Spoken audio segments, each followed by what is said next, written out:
Ça commence comme ça l'aventure. 5 heures de piste en 4x4 avec Houssen le chauffeur, Aramis notre guide et quelques feuilles de cat emportées par Houssen pour sa détente personnelle. C'est à quel goût? C'est de l'herbe? Ouais. C'est comme de l'herbe? Oui, c'est comme des chèvres. Comme une chèvre? Ça fait quoi alors? Ça fait calme. Ça te calme? Oui. Et tu en manques? Quand il n'y en a pas, on est en manque? Oui. Ouais? C'est comme une drogue quand même. Non, Non. c'est pas une drogue. Et ça vient d'où? D'Éthiopie. À Djibouti, c'est légal. En France, c'est quand même sur la liste des stupéfiants. Bon, heureusement, c'est une piste et c'est tout droit. Nous allons traverser le pays Afar, une des tribus de la République de Djibouti, et suivre la route des aventuriers. De la frontière éthiopienne à la mer, cette route est empruntée depuis des siècles par les caravaniers, les commerçants, les trafiquants. Henri de Montfred et Arthur Rimbaud sont aussi passés par là. Comme nous, ils ont été subjugués par la beauté du lac Abbé, notre première étape. Est-ce que tu vois sur le large là, ceux qui s'envolent? Ouais.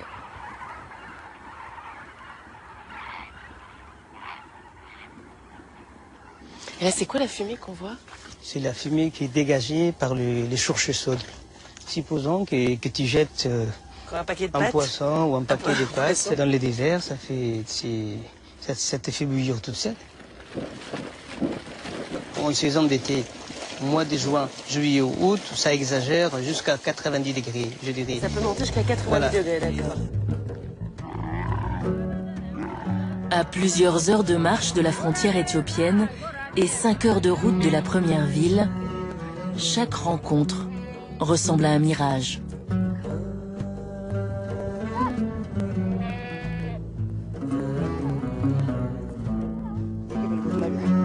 Comme ces enfants que l'on croise, il faut de la force et du courage pour vivre ici, au milieu de rien. Tu as quel âge? 10 ans. Et toi? 19 ans. Est-ce qu'il y a des enfants qui vont à l'école au village? C'est loin, moi je peux pas y aller. Est-ce qu'on te l'a proposé? Et la vie que tu mènes, ta vie, ça te convient? Non. Ils sont dans une situation difficile, ils sont pauvres, mais ce qui est bien, ils restent libres dans la nature libre, et également, ils se contentent de ce qu'ils ont. Vraiment, c'est un endroit où on n'achète rien, il n'y a rien. Ils sont en plein désert, ils vivent toujours de leur petite cheptelle, également l'exploitation artisanale du sel. Depuis toujours, la terre des Afars s'étend au-delà des frontières de Djibouti. Mais pour eux, ce ne sont que des frontières administratives, car ils ont su préserver leur identité et cette idée de territoire. Aux portes de l'Éthiopie, le lac est un point de rencontre pour les Afars. Il leur permet de garder un lien, discuter et troquer.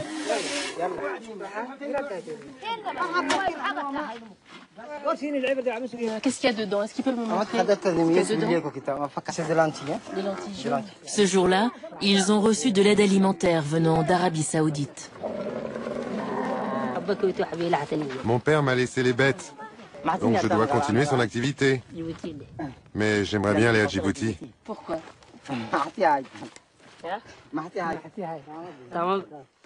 Pour trouver du travail.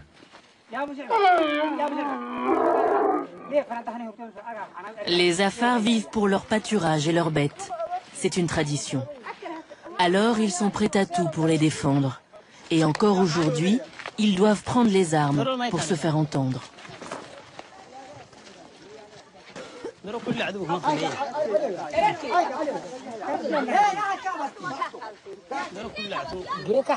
Le fusil, c'est pour me protéger des ennemis, des tribus adverses quand il y a des problèmes de pâturage. Et puis avec le cheptel, ça nous arrive d'être entouré d'animaux dangereux, donc on se protège. Manufacture d'armes. Saint-Étienne, hein? Ouais. 1864. 1864.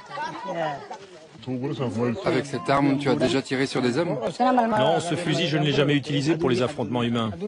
Pour ça, j'avais une Kalachnikov. Ce fusil, c'est juste pour les lièvres et les lapins. Et justement, ce matin-là, une rumeur court dans la tribu. Nous échappons à la surveillance de notre guide pour rencontrer des bergers Afars. Ils viennent d'avoir des mauvaises nouvelles. En Éthiopie, des tribus adverses menaceraient leur pâturage. Qui se bat alors? C'est les Afars Les Afars et les Issa. Il y a les Issa qui viennent voler les troupeaux le soir. Comme ça, il y a les Afars qui courent derrière lui. Après, ils se tirent. Comme ça, il y a la guerre. Ici, sans téléphone et sans Internet, la seule façon de savoir ce qui se passe vraiment, c'est d'aller sur place.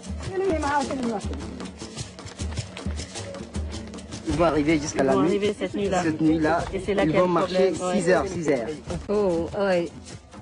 C'est la 5e fois qu'ils vont là-bas. Il a pas peur là, ça va encore? Mais c'est mal tête. Aucun d'eux. Il dit que j'ai pas peur. Il a pas peur. Et les autres? Il est mort. Il est moral encore.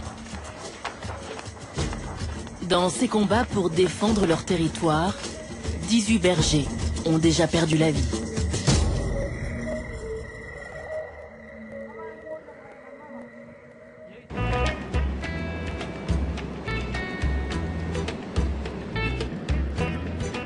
Nous reprenons la route des aventuriers, vers l'est, direction la mer, pour rejoindre une caravane de sel.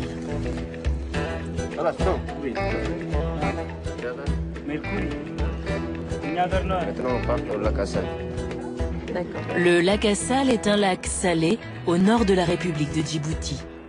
Depuis des millénaires, les Afars empruntent cette route entre l'Éthiopie et le lac pour ramasser du sel et l'échanger avec les Éthiopiens.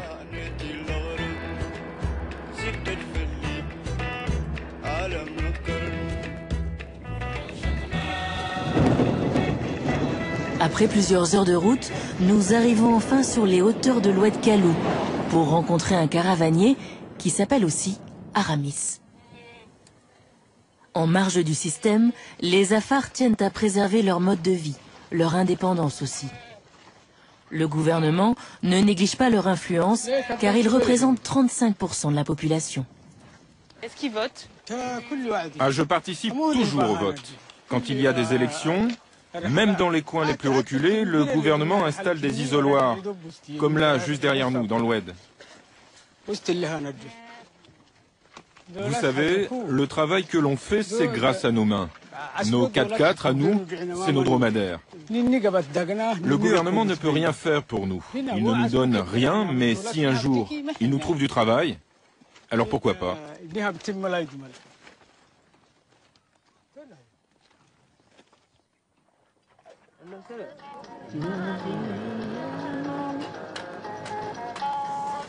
Au clair de lune, nous allons passer une nuit avec eux, partager un repas et les confidences d'Aramis. Moi, je passe ma vie sous les étoiles, c'est ça la vie de nomade. C'est une vie difficile. On a des difficultés, parfois trop de difficultés. Mais je suis fier de cette vie et si un jour mes enfants arrivent à vivre autre chose, alors tant mieux pour eux.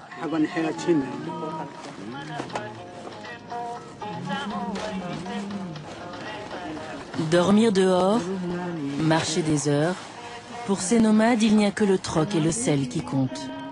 Le sel du lac Assal, le jardin des Afars. Et ils nous en parlent depuis 2 jours de ce lac. Alors nous prenons les devants et rejoignons ses rives. À 150 mètres au-dessous du niveau de la mer, c'est l'un des lacs les plus salés du monde. Tellement salé qu'une importante société américaine associée à des Djiboutiens a décidé de l'exploiter. Les petites sociétés locales ont dû fermer, car cette entreprise a eu la concession pour 50 ans et le monopole.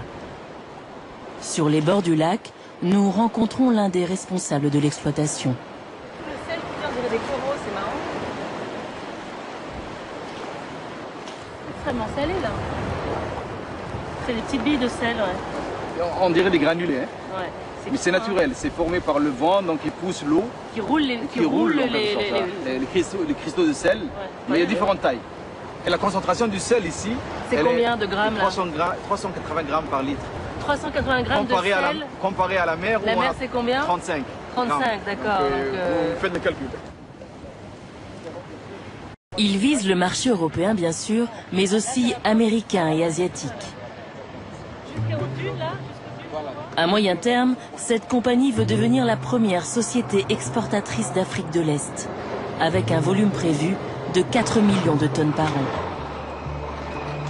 Aujourd'hui, ils construisent encore les installations et tout devrait commencer fin 2010.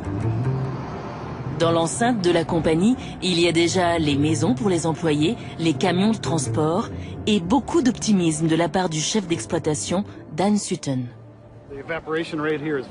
L'évaporation est vraiment élevée ici, c'est très intéressant. Et puis le port de Djibouti, c'est un vrai avantage pour nos clients. Regardez tous ces bateaux qui viennent décharger de la marchandise pour l'Éthiopie. Beaucoup d'entre eux repartent à vide d'ici et ne demandent qu'à être remplis. Cette société a vu les choses en grand. À quelques minutes du lac, au bord de la mer, un port de chargement est en construction, car cette région est pleine de promesses. Il y a d'autres richesses sur le lac, comme des dépôts de pyrrhulite et un niveau élevé de lithium. On ne sait pas encore les exploiter, mais c'est très prometteur. À côté des bâtiments de l'entreprise américaine, un petit village où logent une centaine de personnes qui travaillent pour la compagnie, surtout des ouvriers.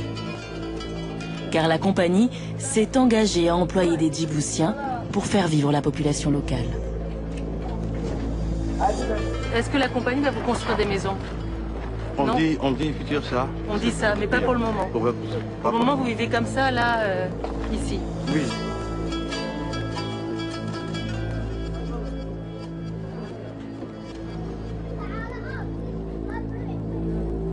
Dans ses accords avec le gouvernement, cette compagnie doit aussi laisser une zone d'accès aux nomades comme Aramis, afin qu'ils puissent continuer leur activité.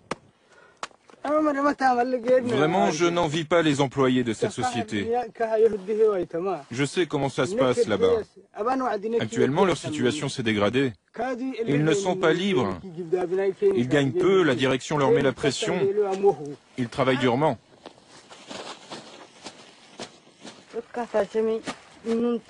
La ville, je n'en ai vraiment pas envie. Je préfère faire ça. Je suis libre. Le sel que j'exploite, c'est mon patrimoine. Les dromadaires sur lesquels je charge m'appartiennent. Personne ne me commande. Alors que la ville, pour moi, c'est la dépendance. Là-bas, ni les dromadaires, ni le sel n'ont le pouvoir. Avant de quitter la banquise de sel, Aramis rencontre un de ses amis, Babou. Employé comme gardien par la société américaine, c'est un ancien caravanier qui a opté pour une vie plus stable. Pour l'instant, ça fonctionne. Je ne gagne rien, mais je ne perds rien non plus. Et je garde en tête ce que je faisais avant. Et si un jour on vous dit que ce n'est pas votre sel? Alors on leur dira, laissez-nous tranquilles. C'est à nous. On n'a aucun compte à rendre.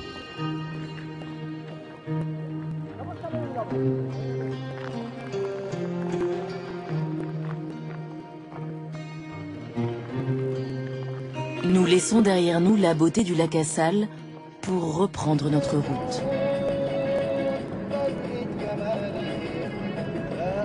Djibouti, un des points les plus chauds du globe. Ici, la terre se manifeste violemment, failles, tremblements.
La situation à Djibouti, elle est débutante au niveau de la protection de l'environnement, mais il faut bien comprendre aussi que l'évolution se fait plus rapidement sur un temps aussi plus récent. C'est-à-dire que, pour m'exprimer plus clairement, par exemple, vous avez un ministère de l'Environnement qui n'a même pas une dizaine d'années. Mais par contre, la prise de conscience se fait plus rapidement que chez nous. Quand on compare, nous, l'évolution qu'on a eue par rapport à eux, on peut estimer qu'ils sont sortis très très vite de la brousse pour devenir des citadins à part entière dans un temps extrêmement limité par rapport à un Européen.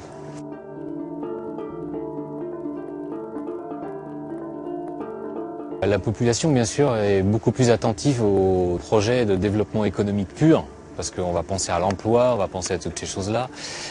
L'environnement viendra toujours après. Mais je suis assez confiant, ça commence à prendre beaucoup d'ampleur. Et nous, au refuge, on est peut-être un des seuls endroits dans Djibouti où on peut palper ce que peut donner la protection de l'environnement. Donc ça intéresse le gouvernement. Et la démonstration par l'exemple, moi j'y crois énormément, et c'est un petit peu le but du refuge. C'est d'avoir un atelier très facilement accessible à un quart d'heure de la ville, pour tous, le gouvernement, comme pour les étudiants, comme pour les écoliers. Et ça, c'est notre plus grande force ici. Les principaux enjeux en termes d'environnement sur Djibouti, bien sûr il y a la mer, les réserves halieutiques, la pêche. Demain, si le gouvernement rétrocédait des zones de pêche à des Japonais ou à des gens peu scrupuleux qui nettoieraient les fonds, je pense que ça serait un vrai drame parce qu'on a là une réserve alimentaire très importante. On a aussi une grosse menace sur les nappes phréatiques. Imaginons que demain l'Éthiopie bloque de plus en plus l'eau qui se déverse sur Djibouti. Là, on aurait une véritable catastrophe parce que sans eau douce et sans réserve halieutique, je ne vois pas trop ce qu'on pourrait faire, à part dépendre entièrement des autres pays. Je serais optimiste à 100% quand je verrai vraiment les premières aires protégées dignes de ce nom, avec des gardes forestiers, des choses comme ça. Pour l'instant, à ma connaissance, ça n'existe pas. Parce que le refuge, ça nous apporte beaucoup de satisfaction. On sait que malgré tout, c'est un petit îlot de verdure au milieu d'une zone quand même fortement polluée. Donc ça ne sera vraiment une réussite, je pense, que quand ça aura servi d'exemple et qu'on aura des milliers d'hectares protégés de la même façon. Pour comprendre la situation environnementale sur les côtes djiboutiennes, j'embarque avec Luc Poirier, un moniteur de plongée installé à Djibouti depuis 10 ans. Luc m'a invité à suivre ce groupe de touristes pour une journée extraordinaire à la recherche des requins-baleines. Direction le golfe de Tadjoura. Là on est dans la zone où ils sont régulièrement du mois de on va dire, fin octobre à janvier. Luc m'avait promis que les requins-baleines seraient au rendez-vous. Il n'a pas menti. Les premiers ailerons à fleurs, on se prépare à plonger. On ne touche pas les requins-baleines, hein. On ne s'approche pas à moins d'1 mètre. Attention parce que si ils vous arrivent de face, ils ne voient rien, ils ont les yeux sur les côtés. D'accord ? Donc ne vous mettez pas face à eux. Autour de nous, des dizaines de requins-baleines. En respectant ces quelques consignes évidentes, on a le privilège d'assister à un balai majestueux. C'est magnifique. Oui, c'est magique, c'est ça. Un peu un conte de fées. L'émerveillement devant le plus grand poisson du monde, entre 5 et 10 mètres en moyenne. Inoffensif, il se nourrit essentiellement de plancton. Les connaissances scientifiques restent limitées sur cette espèce menacée. À Djibouti, à cause du trafic maritime, certains requins-baleines portent les stigmates d'une rencontre douloureuse avec l'hélice d'un moteur. Il commence à y avoir de plus en plus de gens, de touristes, de choses comme ça. Donc, automatiquement, la fréquentation augmentant, les problèmes aussi.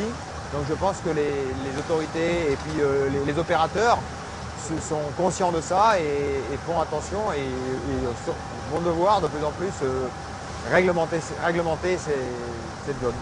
Les réglementations environnementales sont presque inexistantes à Djibouti. Luc a installé son club de plongée sur l'une des rares aires protégées du pays, les îles Moucha. Le ministère de l'Environnement le consulte régulièrement pour développer de nouveaux parcs marins. Un des atouts de Djibouti, c'était notamment tout sa côte et sa région littorale, qui avait une grande richesse, mais par contre qui est très très fragile, puisque c'est un petit écosystème. Et je pense que au niveau de Djibouti, tout le monde est quand même en train de se rendre compte qu'il faut le protéger et que c'est une des richesses de la République de Djibouti. Une prise de conscience lente dans un pays où les initiatives sont isolées. À Djibouti, le combat pour l'environnement n'a pas réellement commencé. Je me réveille dans un paysage lunaire. Des centaines de cheminées calcaires, des sources d'eau chaude, une odeur de soufre. Voici l'une des merveilles de Djibouti, le lac Abbé. Ce décor s'est formé sous l'eau il y a plusieurs milliers d'années. Aujourd'hui, le niveau du lac diminue d'environ 4 cm par an. La cause se trouve sur l'autre rive, en Éthiopie. Un barrage y a été construit sur la rivière qui alimente le lac. Oumed a grandi dans cet étrange décor. Depuis quelques années, il constate le phénomène, impuissant. Maintenant, c'est un petit lac. Mais ça se voit que ça va diminuer, tu vois. Ça va disparaître un jour. Moi, je préférais que les lacs, les cheminées, tout reste comme ça, tu vois. Car au-delà du désastre écologique, il y aurait des conséquences économiques pour une région déjà touchée par la pauvreté. Nous avons des habitats de 2 places, de 3 places, de 4 places et de 5 places. J'ai passé la nuit dans ce campement créé par Oumed, un projet qui a permis d'attirer les touristes et de désenclaver cette région difficilement accessible. Une nouvelle source de revenus, une manière de sensibiliser les étrangers à la vie nomade. On préférait garder les tukuls pour que les gens y dorment dans les tukuls, tu vois, au lieu de faire des maisons à dire. On préférait que les gens ils disent qu'on avait dormi dans un petit d'habitat traditionnel, comme les nomades. Préserver le mode de vie des nomades, c'est tout l'enjeu du projet Noumed. Grâce aux revenus du tourisme et aux aides internationales, son association soutient cette population fragilisée par les problèmes environnementaux, la sécheresse et l'accès à l'eau potable. Sur le lac Abbé, on a les problèmes de l'eau, on n'a pas de forage, on n'a pas de puits. Nous, il y a longtemps, on avait fait un petit puits juste derrière le campement. Et tu creuses, tu ne trouves pas de l'eau. Si tu trouves de l'eau, c'est comme si tu as pris de l'eau dans le lac, tu vois. L'eau est salée. Oumed me montre l'une des 9 citernes qu'il a pu faire construire. Elles permettent de stocker de l'eau de pluie et d'offrir aux nomades une eau propre à la consommation. Sans ce projet, cette population serait complètement abandonnée. Comme il n'y a personne ici, tu vois, ici au lac Abbé, il n'y a rien. Tu vois qu'il n'y a que les nomades ici. En tant que le gérant du campement, c'est moi qui présente l'État ici. Et c'est pour ça que nous, on est les nomades. S'il y avait l'État, s'il y avait les chefs de poste, ça, c'était pas mon travail. En se lançant dans ce projet, sans en avoir véritablement conscience, Oumed est devenu l'un des pionniers de l'écotourisme à Djibouti. Mais sans volonté gouvernementale, il paraît bien seul face à l'immensité du péril qui menace cet étrange paradis. Je me trouve à plus de 150 mètres en dessous du niveau de la mer, dans une chaleur étouffante et un décor éblouissant. Une immense banquise de sel au cœur des traditions du peuple afar, l'ethnie majoritaire à Djibouti. Oumed, mon guide, tenait absolument à me montrer ce lieu, aujourd'hui menacé par un développement pas vraiment durable. En fait, il y a quelques années de cela, on croisait une trentaine de caravanes par jour. Tout ce qui descendait, qui remontait. Et en ce moment, on peut croiser une caravane une fois tous les 10 jours. Il y a une société américaine qui est en train d'exploiter les lacs massivement et accélérer la dégradation, la destruction des lacs. Avec la bénédiction du gouvernement, les chameaux ont laissé leur place aux machines de la compagnie Salt Investment. L'exploitation du lac n'a pas encore débuté, mais les installations commencent à défigurer la banquise. Je dois les filmer discrètement car le sujet est sensible. Oumed tente de recueillir des informations auprès des gardiens. Mais depuis son lancement, le projet se développe dans la plus grande opacité. Là, en fait, il y a quelqu'un ingénieur qui vient, qui fait des relevés. Il y a 5 réservoirs comme ça, en fait. La face visible de l'iceberg, c'est ce port minéralier en construction. Le lac Assal est simplement séparé de la mer par un volcan, un accès stratégique. Les bateaux pourront y charger le sel avant de faire route vers l'Asie et l'Amérique du Nord. L'or blanc y servira à saler les routes pendant l'hiver. Il prévoit pour le moment un bateau par semaine. Il passera par l'entrée du baie des Goubettes. C'est trop serré et il y a beaucoup de vent. Et surtout, ces navires représentent une menace pour la biodiversité de cette région. Mais Salt Investment s'accapare le lieu sans état d'âme. En témoignent ces nombreux chemins désormais réservés aux camions de la compagnie. En fait, ils sont en train de tout privatiser, de marquer privé partout et rien pour les autres.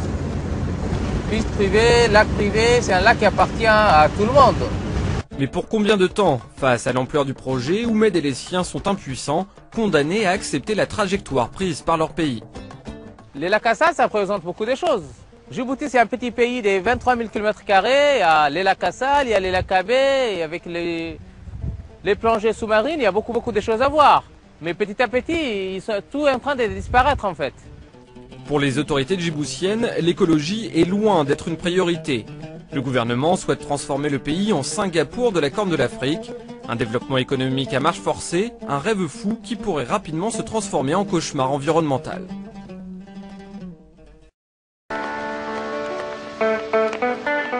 Obok a connu son heure de gloire. Ne vous fiez pas aux apparences, aux enfants qui jouent au milieu des ruines. Tout commence au milieu du 19e siècle. L'Europe commerce avec l'Afrique et l'Orient. Les Anglais sont au Yémen, les Italiens en Érythrée. Le canal de Suez va bientôt ouvrir. La France cherche une place à l'entrée de la mer Rouge, un port pour ses navires, une escale pour ses marins.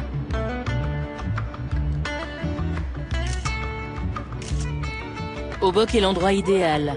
Alors en 1862, les Français signent un accord avec le sultan, une concession, le droit d'exploiter cette côte pour installer un port. Ali Mohamed Bourhan, médiateur de la ville, monte toujours ses marches avec une immense fierté. Cette demeure coloniale, c'était le QG des Français quand la ville était au centre de leurs intérêts. Vous aimez bien, vous, venir ici? Oui, bien sûr. J'aime venir ici, oui. Vous, en France, vous avez votre château, Versailles. Eh bien, nous, ici, c'est notre grand château à nous. C'est là où étaient installés les Français, alors? Quand on leur a demandé « Qu'est-ce que vous voulez ici ?», les Français ont répondu « C'est un point stratégique. On veut faire un port d'accostage pour nos bateaux. » C'est Léonce Lagarde qui a dit ça. Il est là, ce port, juste en face de moi, enfin, ce qu'il en reste. Il faut s'imaginer sur ces plages à la fin du 19e siècle, avec tous ces produits qui viennent d'Éthiopie. Ali Mohamed me raconte l'ambiance de l'époque. Les plumes d'autruche, l'ivoire, le café, les épices dont les Européens raffolent. Alors on charge et on décharge, tous les jours, sauf en été. En 1888, on a décidé de déplacer le port d'Obok à Djibouti, juste en face. Il y avait un problème de climat ici. C'était pas bon pour abriter les bateaux. L'été, il y avait le Kamchin, un vent violent qui rendait l'accostage trop difficile.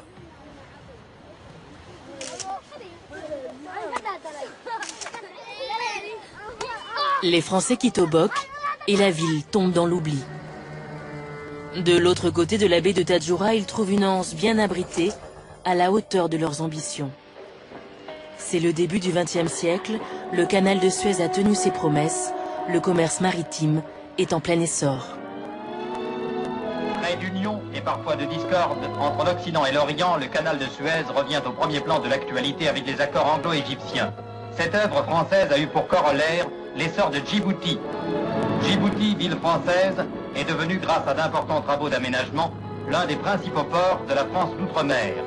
Au départ, c'est un village de pionniers qui se base sur une économie simple et forte, le commerce avec l'Éthiopie.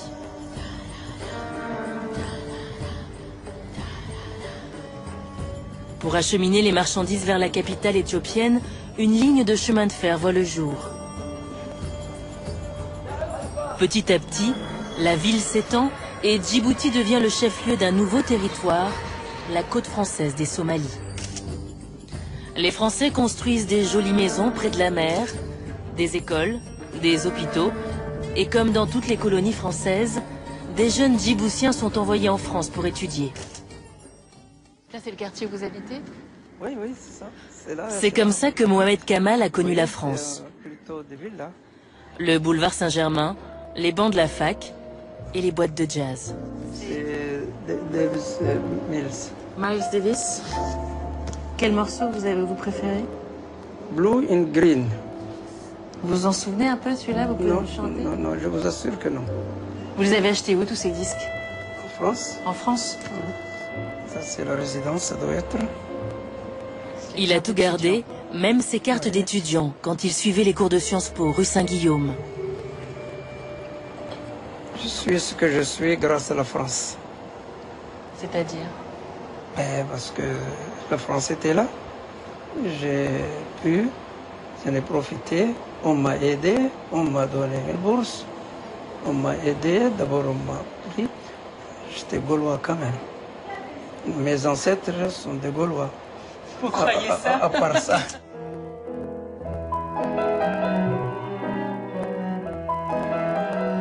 Après ses études, Mohamed Kamal revient à Djibouti pour travailler. Il occupe différents postes dans les ministères et comme tout le monde, il vote en 1967 pour le nouveau statut de Djibouti, désormais terre des Afars et des Issa. En 1977, un deuxième référendum tranche pour l'indépendance. Qu'est-ce qu'il y a dans cette mallette? Qu'est-ce que je mets tout ça là? Elle date de l'indépendance, 1977. Oui. Il y a même la photo de M. Chirac avec le ministre Stern. C'est vous qu'on voit? Oui, oui. Puisque vous étiez au cœur de cette négociation. Qu'est-ce qu'il fallait à ce moment-là? Que les Français ne partent pas. Pourquoi? Parce que, autrement, on pèse pas lourd ici. Vous avez peur qu'ils partent? Ils ne vont jamais partir. Ils ont encore plus intérêt que moi de rester ici. C'est quoi leur intérêt? C'est qu'ils vadrouillent un peu partout à partir de Djibouti. Ils s'entraînent ici dans le désert djiboutien. Ils n'ont pas chez eux. Dans les autres départements ou territoires, apparemment, il paraît que c'est chez nous où ça grille davantage. Il fait très chaud. Oui. Après l'indépendance, la France a gardé une base militaire, toujours en place. Sébastien Jaridj pilote des Pumas. Détaché pour 3 ans, il appartient au bataillon d'aviation légère de l'armée de terre. Il assure l'assistance sanitaire des militaires français et de tous les civils en difficulté. On arrive sur le CECAP, qui est le centre d'entraînement commando. Et là, c'est là où ici il y a les requins-balais. Il y en a un à droite. Le coin que vous préférez? Je dirais le lac Assal. La différence entre le lac Assal, cette barrière rocheuse et volcanique noire, et juste derrière le Goubet, 150 mètres au-dessus, le niveau de la mer. Actuellement, on est en train de voler sous le niveau moyen des mers. Pour l'instant, on est à moins 50 mètres. Ce jour-là, sa mission, c'est de récupérer des hommes dans le désert du Gagadé.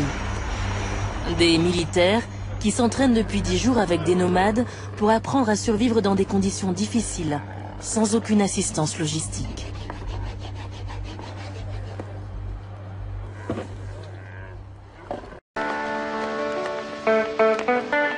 Obok a connu son heure de gloire. Ne vous fiez pas aux apparences, aux enfants qui jouent au milieu des ruines. Tout commence au milieu du 19e siècle.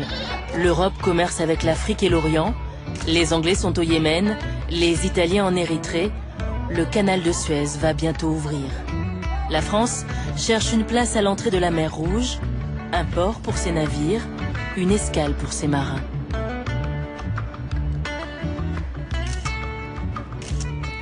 Obok est l'endroit idéal. Alors en 1862, les Français signent un accord avec le sultan, une concession, le droit d'exploiter cette côte pour installer un port. Ali Mohamed Bourhan, médiateur de la ville, monte toujours ses marches avec une immense fierté. Cette demeure coloniale, c'était le QG des Français quand la ville était au centre de leurs intérêts. Vous aimez bien, vous, venir ici? Oui, bien sûr. J'aime venir ici, oui. Vous, en France, vous avez votre château, Versailles. Eh bien, nous, ici, c'est notre grand château à nous.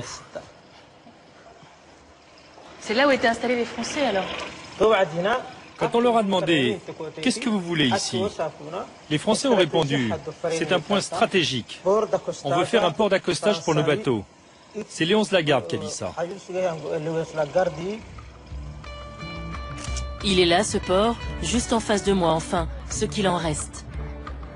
Il faut s'imaginer sur ces plages à la fin du 19e siècle, avec tous ces produits qui viennent d'Éthiopie. Ali Mohamed me raconte l'ambiance de l'époque. Les plumes d'autruche, l'ivoire, le café, les épices dont les Européens raffolent. Alors on charge et on décharge, tous les jours, sauf en été. En 1888, on a décidé de déplacer le port d'Obok à Djibouti, juste en face. Il y avait un problème de climat ici. C'était pas bon pour abriter les bateaux. L'été, il y avait le Kamchin, un vent violent qui rendait l'accostage trop difficile.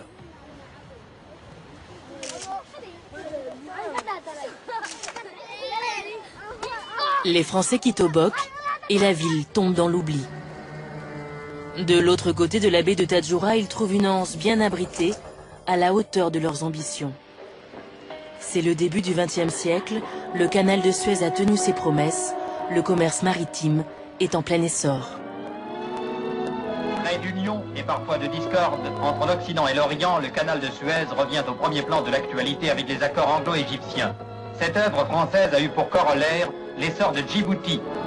Djibouti, ville française, est devenue, grâce à d'importants travaux d'aménagement, l'un des principaux ports de la France d'outre-mer. Au départ, c'est un village de pionniers qui se base sur une économie simple et forte, le commerce avec l'Éthiopie.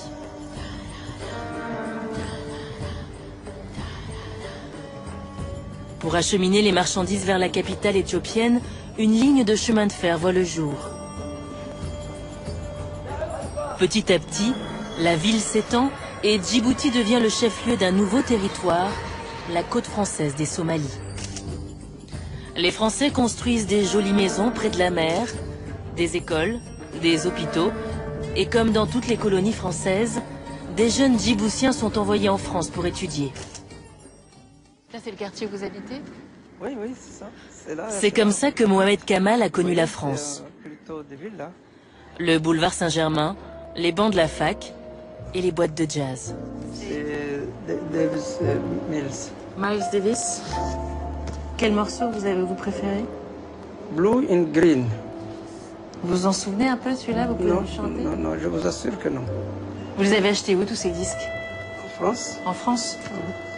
Ça c'est la résidence, ça doit être. Il a tout gardé, même ses cartes d'étudiant, quand il suivait les cours de Sciences Po, rue Saint-Guillaume. Je suis ce que je suis grâce à la France. C'est-à-dire? Parce que la France était là. J'ai pu, j'en ai profité. On m'a aidé, on m'a donné une bourse. On m'a aidé, d'abord on m'a pris. J'étais gaulois quand même. Mes ancêtres sont des Gaulois. Vous croyez ça? À part ça.